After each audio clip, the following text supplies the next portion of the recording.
Luke Skywalker's career as a Jedi Knight is one of optimism, but soon after corrupted by darkness, making his story of a passionately optimistic knight into an incredibly tragic fall from grace. Throughout Luke's time, he sought to inspire the next generation of noble Jedi, and along the way, he encountered assistance from across the galaxy. We know that the Force spirits of both Obi-Wan Kenobi and Yoda have aided in his expedition, as has Ahsoka Tano as well as R2-D2. Who has served the Skywalker family with nobility and a passionate loyalty for decades on end. One notable figure that Luke has never been shown to interact with, however, and one of the most important, is not only one of his closest blood relatives, but also one of the most powerful Jedi in the history of the Order, and one of the figures who might have been able to offer him the most insight. We are of course talking about the war hero turned fearsome Sith Lord, the Chosen One himself, and Luke's own father, Anakin Skywalker, whom Luke was able to pull back from the clutches of the dark side after being trapped by Palpatine for more than 2 decades. Despite sharing a genuine heart-to-heart with his father on his deathbed, Anakin has only been shown in the spectral form on one occasion, that being the celebration of Endor after the final fall of the Empire. So why is this? Throughout Luke's appearances in the likes of The Mandalorian, the Book of Boba Fett, and most notably, the entirety of the Disney sequel trilogy, the ghost of Anakin Skywalker is nowhere to be seen despite potentially being able to guide Luke through his darkest moments. But why?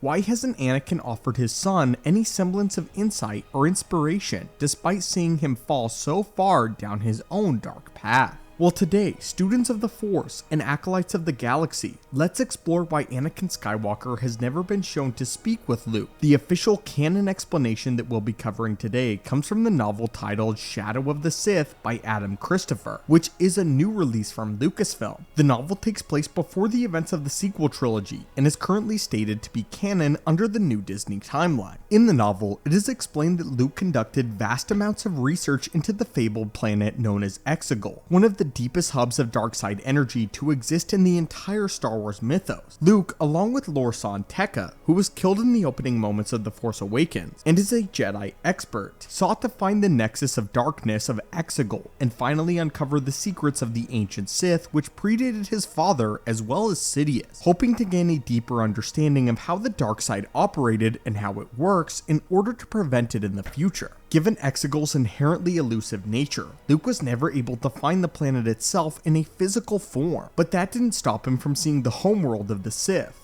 Let us explain further. During Luke Skywalker's journey, he learned to amass an array of various new Force abilities, each of which served him in a quest to rebuild the Jedi Order as his power grew. And one such ability acted as a precursor of one of his most controversial powers showcased in The Last Jedi. After conducting his research, he ventures to the world of Tython, an ancient Jedi planet sacred to the former Order. Tython is much similar to the planets of Dagobah and Ahch-To, with this being a particularly strong nexus of Force energy that could augment the new abilities which Luke Skywalker has already pioneered at the time, in hopes that the very world of Tython itself will provide Luke with the answers that he needs. While here, Luke is able to enter a deep meditative state, and for the first time in known existence, he is able to project himself across the galaxy much like he did against his own nephew in order to save the Resistance on Crate in The Last Jedi. Except here, Luke was transported to the world of Exegol, and he got to see the planet firsthand despite not being physically present.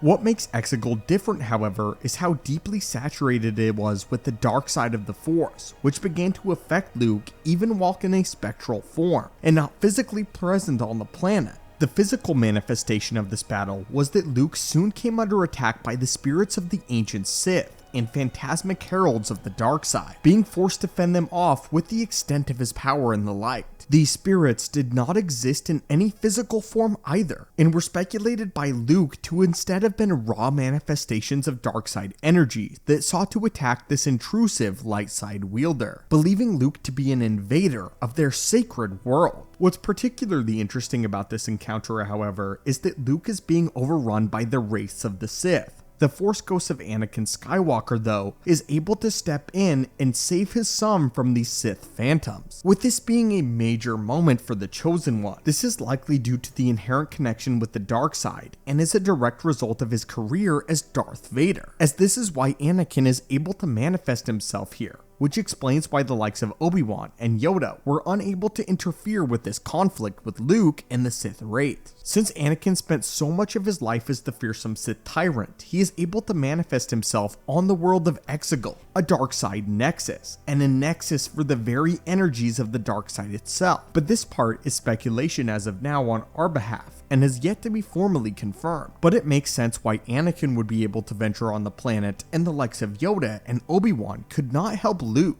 Whilst the quest to save his son, Luke began to see the toll that this fight was taking on his father, and even though he was an aberration of the Force itself, he was still in tremendous pain, and Luke could sense that his father was in trouble. Over the course of the struggle, Anakin's physical form mutates from the young man that he had been in his prime into the burnt and scarred figure who once lived beneath Vader's ebony mask, and it becomes increasingly apparent that Anakin is suffering as the conflicting light and dark within him begin to tear his spiritual form apart.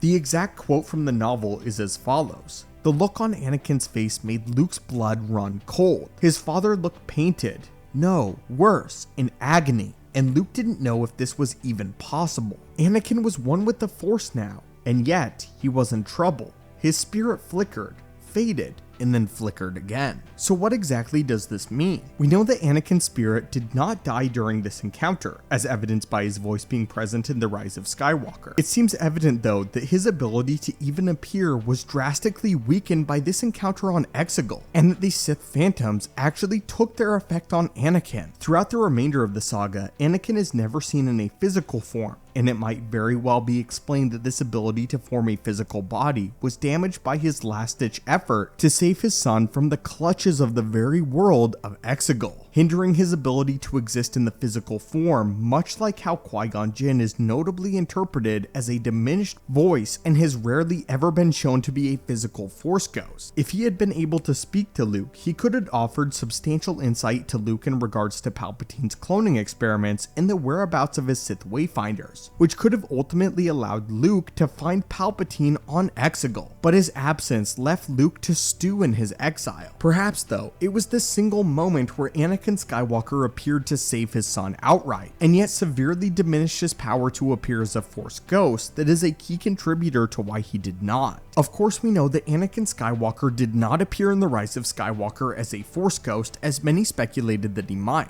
But it appears as if this moment where Anakin decides to sacrifice the majority of his power yet again, in order to save his son Luke from Exegol, sacrificing himself twice, is a beautiful moment and an explanation as to why Anakin does not appear. And yet, it is made evident that Anakin Skywalker is still there. He is a part of the Force now as Luke Skywalker moves on himself. But this is the new explanation as gifted to us by a brand new Star Wars novel, as to exactly why Anakin Skywalker's Force ghost does not appear in the sequel trilogy to Luke. But anyway, my friends and students of the Force, what are your thoughts on this and Anakin's second great sacrifice? What are your thoughts on the fact that Anakin Skywalker's Force ghost was able to manifest himself on Exegol and protected his son? And do you think that this makes sense? And as always, my friends, may the Force be with you and have a great day.